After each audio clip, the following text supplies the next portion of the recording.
నమస్తే అండి. నా పేరు డాక్టర్ దివ్య అంబవరపు. ఈ వీడియోలో మనం రేడియేషన్ గురించి మాట్లాడుకుందాము. రేడియేషన్‌లో ముఖ్యంగా 2 రకాలుంటాయి. Non ionizing radiation and ionizing radiation.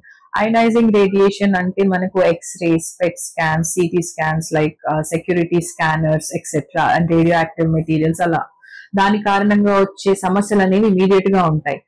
Non ionizing radiation అంటే ముఖ్యంగా mobile phones, Bluetooth, wifi Reuters, laptops, microwaves ఇవన్నీ కూడా మనకు నాన్ అయనైజింగ్ రేడియేషన్ కింద జరుగుతుంది. నాన్ అయనైజింగ్ రేడియేషన్ వల్ల ఇమీడియట్ గా ఎఫెక్ట్ ఏమీ ఉండదండి. తక్కువ మోతాదులో దానికి ఎక్స్పోజ్ అయినప్పుడు కూడా దాని వల్ల సమస్యలేం రావు. కానీ ప్రతిరోజు కొన్ని గంటల పాటు దానికి ఎక్స్పోజ్ అయినప్పుడు సబ్ సెల్యులార్ లెవెల్లో ఖచ్చితంగా కొన్ని చేంజెస్ అనేవి జరుగుతాయి. మగవాళ్ళల్లో అయితే స్పర్మ్ క్వాలిటీ దెబ్బతినే అవకాశం ఎక్కువ ఉంటుంది. దానికి ఉండే డిఎన్ఏ ఫ్రాగ్మెంటేషన్ ఎక్కువ అవ్వచ్చు. స్పర్మ్ క్వాలిటీ అండ్ నెంబర్ కూడా తక్కువ అయ్యే అవకాశం ఉంటుంది. ఆడవాళ్ళల్లో అయితే ఎగ్ క్వాలిటీ దెబ్బతింటుంది. హార్మోనల్ ఇంబ్యాలెన్సెస్, దెన్ నిద్రలేమి, సరిగ్గా ఎగ్ క్వాలిటీ అనేది సరిగ్గా ఉండకపోవడము, ప్రెగ్నెన్సీ అనేది ఈజీగా అంత త్వరగా రాకపోవడం అనే సమస్యలు అనేవి ఎక్కువ చూస్తూ ఉంటాం.